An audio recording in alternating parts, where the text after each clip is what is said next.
العظيم. الحمد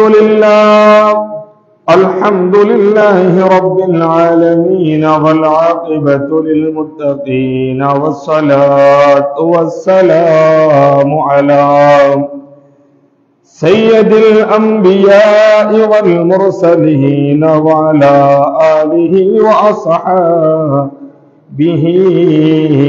أجمعين.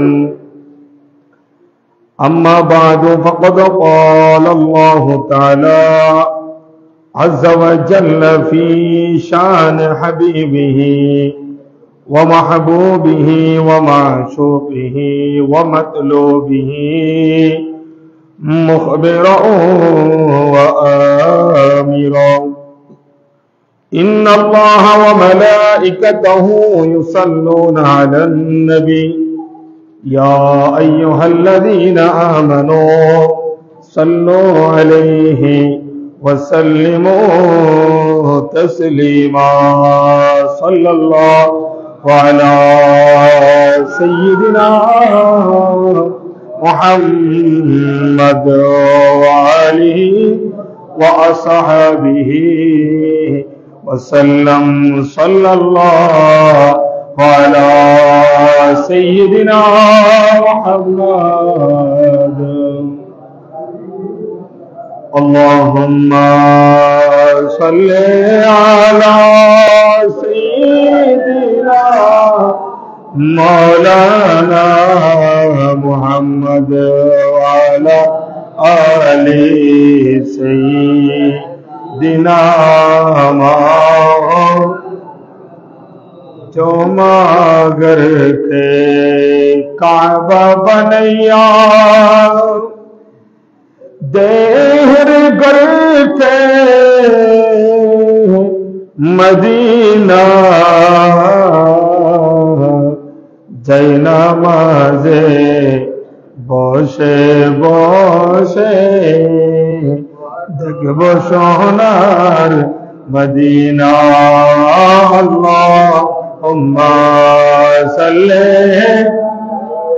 सय्यिदिना मौलाना मुहम्मद वाला मौलाना या रसूल अल्लाह या हबीब अल्लाह या रसूल अल्लाह। और तो मोहब्बत आवाज बोले या रसूल अल्लाह। हमारी मौतेर निदान काले ताकियो नबीजी हमारी शियोरे देखिब आपनाके अपन नयने या रसूल अल्लाह या रसूल अल्लाह। যদি নবী গো আপনার দিদার মতের কষ্ট তাকিবে না আমার ওগো দিও গো দেখা দয়া করিয়া ইয়া রাসূলুল্লাহ লা ইয়া রাসূলুল্লাহ। আউযু বিল্লাহি মিনাশ শাইতানির রাজীম। বিসমিল্লাহির রহমানির রহিম। ইয়া কওমি ইন্নী আখাফু আলাইকুম ইয়াওমাত তানাদ ইয়াওমা তুওয়াল্লুনা মুদবিরিন মা লাকুম মিনাল্লাহি মিন আসিম। সাদাকাল্লাহু মাওলানাল আযীম ওয়া সাদাকা রাসূলুহুন নাবিয়্যুল হাবিবুল কারীম ওয়া নাহনু আলা যালিকা লামিনাশ শাহিদিন ওয়াশ শাকিরিন ওয়ালহামদুলিল্লাহি রাব্বিল আলামিন। ربي صل وسلم وبارك عليه. उठा दो पर्दा, दिखा दो चेहरा, उठा दो पर्दा, दिखा दो चेहरा, के नूर बाहरी हिजाब में है, ज़माना तारी के हो रहा है, कि मेरे क़ब से निक़ाब में है. करे है मुनकर नकीरों सर पर, ना कोई खामी न कोई आवल, बता दो आखिर शफीअ महशर, बता दो आखिर शफीअ महशर, तुम्हारे बंदा अज़ाब में है. उठा दो पर्दा, दिखा दो चेहरा, के नूरे बारी हिजाब में है. उपस्थित जुमादाल अव्वल मासेर तृतीय जुमा, আজকের এই পবিত্র জুমার দিনে অত্র মসজিদে আগত সমাবেত মুসাল্লিয়ান ইকরাম, মুরব্বিয়ানে আযম, অত্র এলাকার এবং অন্যান্য এলাকা থেকে আগত মেহমানবৃন্দ, মুসল্লিবৃন্দ, নওজোয়ান ভাইরা, ছোট ছোট মাসুম বাচ্চারা, যতটুকু মাইকের আওয়াজ শোনা যাচ্ছে, আমার পর্দানশীল মুস্তরাত খাওয়াতিন, সম্মানিত তৈয়বা তাহেরা মা ও বোনেরা, রহমানি ওয়া রাহমাকুমুল্লাহু তাআলা আযজা ওয়া জাল্লা, আসসালামু আলাইকুম ওয়া রাহমাতুল্লাহি ওয়া বারাকাতুহু. আমি গুনাহগার, সিয়াকার, পাপী তাপী মুজরিম, মহান রব্বুল আলামিনের দরবারে আপনাদের মতো ভাগ্যবান মানুষদেরকে সাথে নিয়ে একটিবার শুকরিয়া আদায় করছি যে রব্বুল আলামিন বিগত জুমা থেকে আজকে জুমা অনেক দিন, অনেক রাত, অনেক ঘন্টা, অনেক সেকেন্ড অতিবাহিত করে আমাদেরকে আবারও এই জুমা মসজিদে আসার, বসার, রাসূল করিম সাল্লাল্লাহু আলাইহি ওয়াসাল্লামের মহব্বতে দরুদ শরীফ আদায় করার, আল্লাহকে ভয় করে আল্লাহ রাব্বুল আলামিনের হুকুম পালনার্থে আমাদেরকে জুমার নামাজ আদায় করার লক্ষ্যে মসজিদে আসার, বসার তৌফিক দান করেছেন। ওই রব্বুল আলামিনের দরবারে সকলে দিল খুলে অন্তর থেকে মুহাব্বতের আওয়াজে শুকরিয়া আদায় করি। সকলে উচ্চ আওয়াজে বলি আলহামদুলিল্লাহ।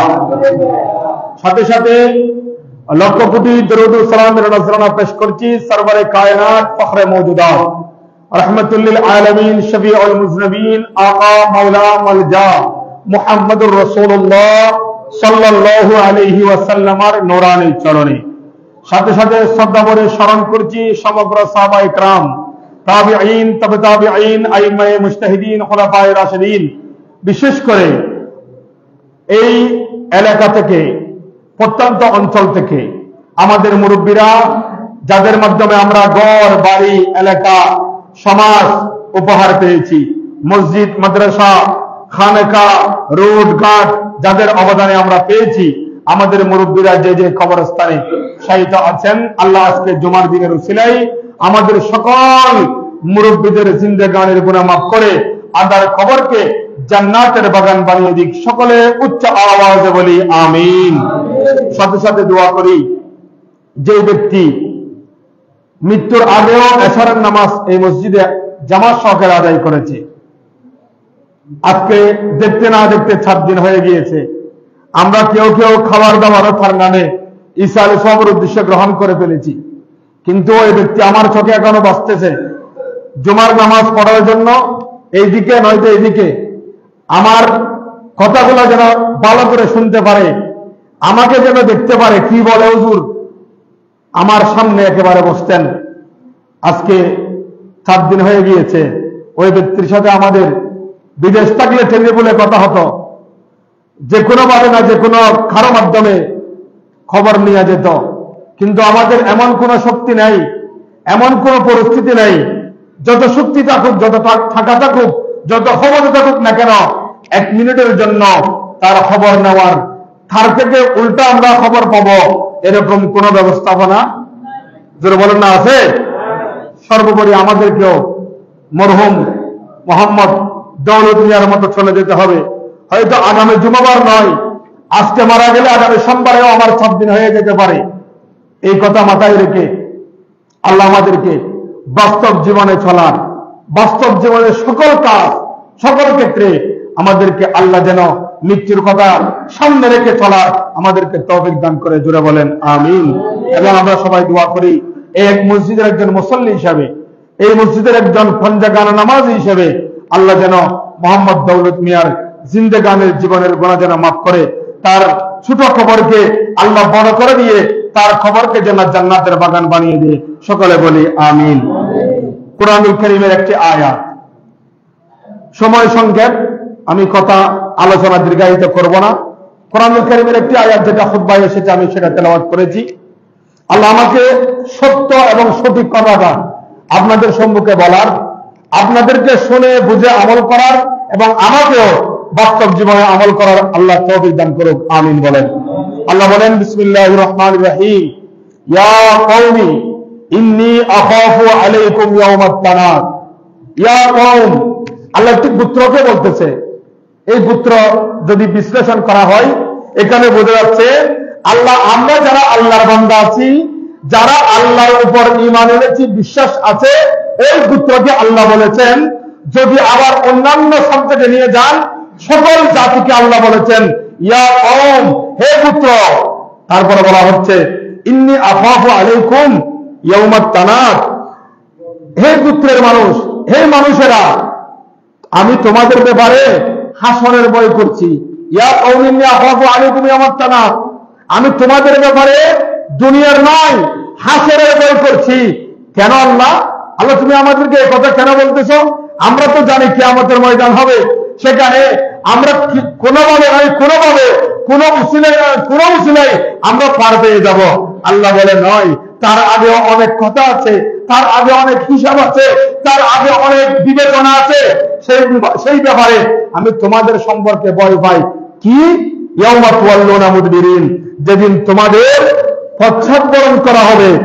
তারপর মা লাকুম মিনাল্লাহি মিন আসিম, কিন্তু আল্লাহর শাস্তি থেকে তোমাদেরকে কেউ রক্ষা করতে পারবে না। এখানে যদি আপনি আমি একটু চিন্তা করি, আমরা এখান থেকে সবকিছু আমাদের আছে, কিছু ছাড়া আমাদেরকে কবরে যেতে হবে। কবর থেকে আমাদেরকে একেবারে যে 3টি কাফন, 3টি সাদা কাপড় দেওয়া হবে, তা নয় মেয়েদেরকে 5টি কাপড়ের টুকরা দেওয়া হবে।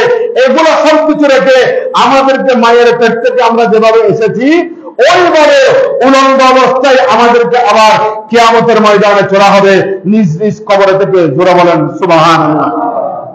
আমরা সবাই উলঙ্গ অবস্থায় উঠব।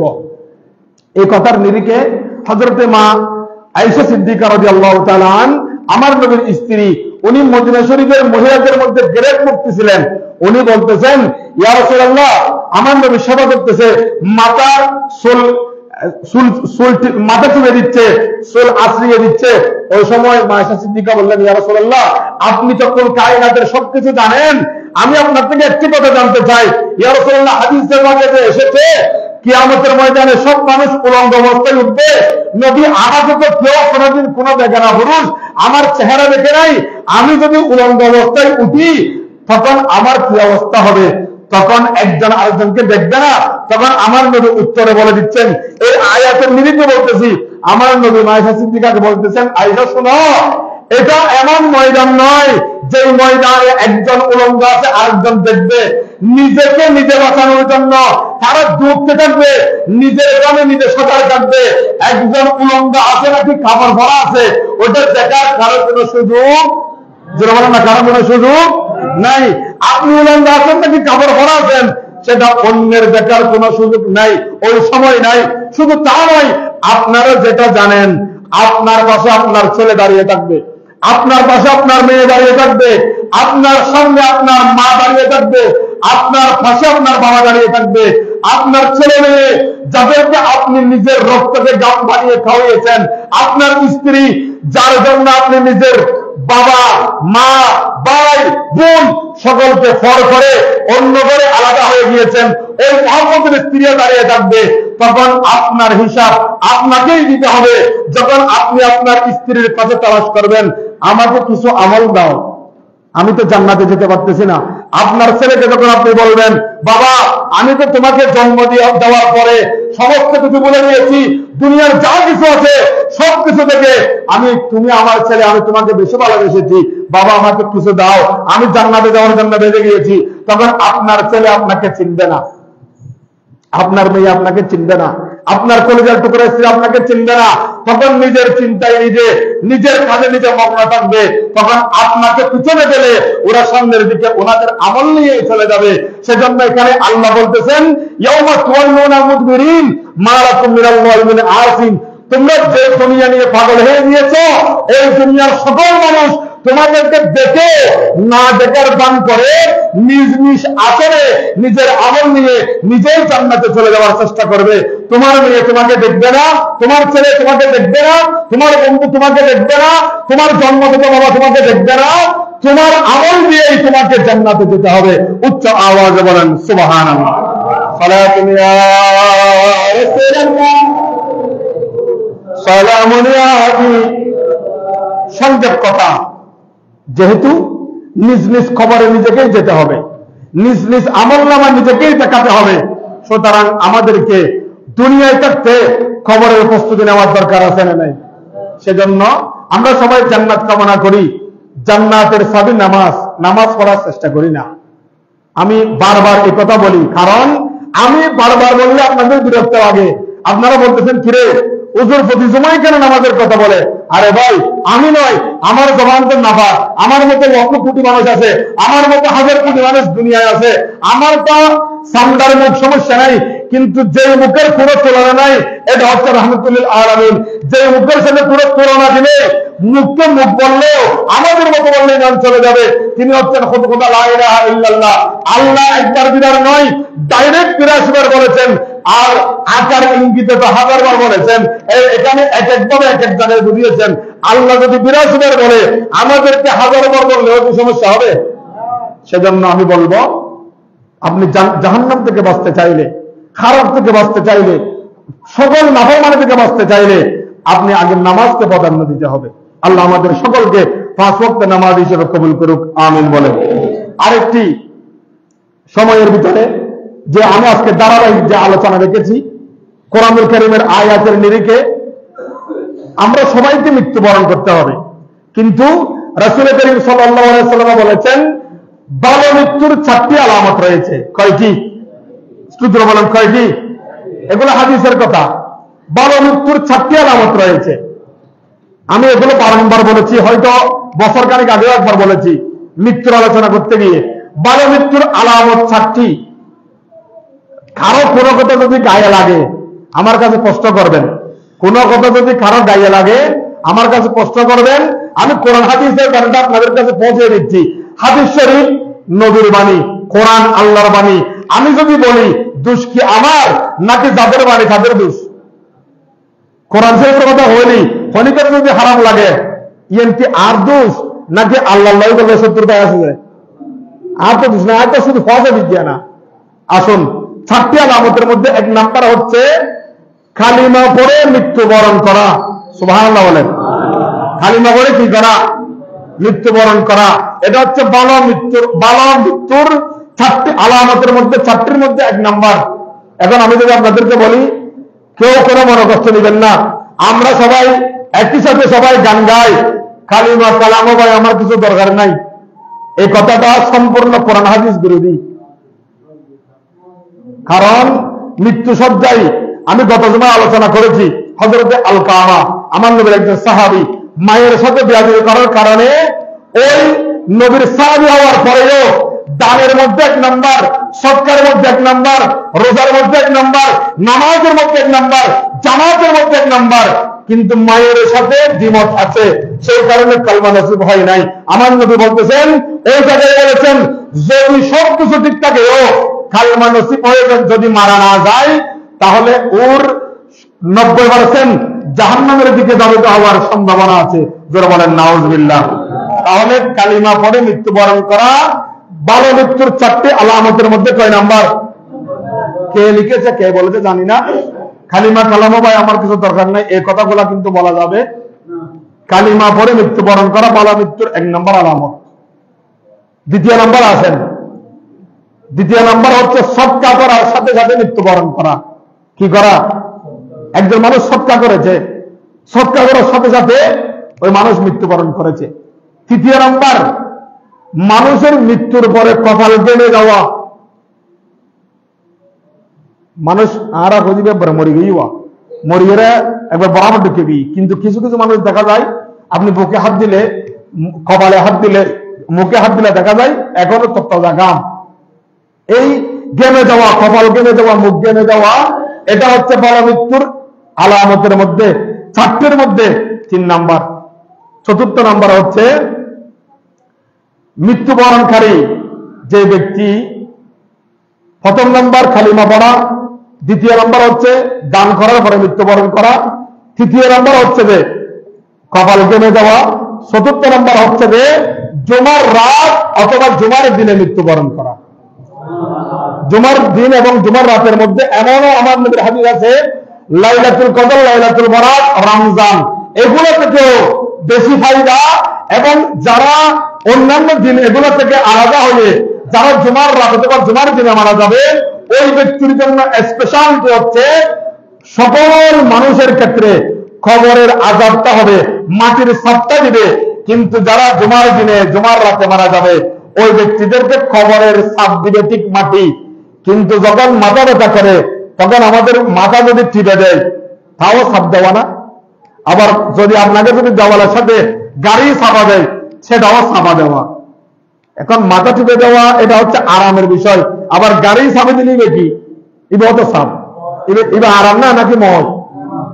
এখন ওই জুমাবারে মৃত্যুবরণ করার রাতে দিনে ওই ব্যক্তিটার কবরের ছাপটা হবে আপনার মাথা ব্যথা করলে মাথা টিপে দিলে যে ব্যথা, যে ব্যথা আপনার লাগে মাথা টিপে দিলে যে আরাম, ওই আরামের ছাপ দেওয়া হবে যারা জুমার দিন এবং জুমার রাতে মৃত্যুবরণ করবে। জোরে বলেন সুবহানাল্লাহ। আল্লাহ আমাদের সকলকে বোঝার তৌফিক দান করুক। জোরে বলেন আমিন।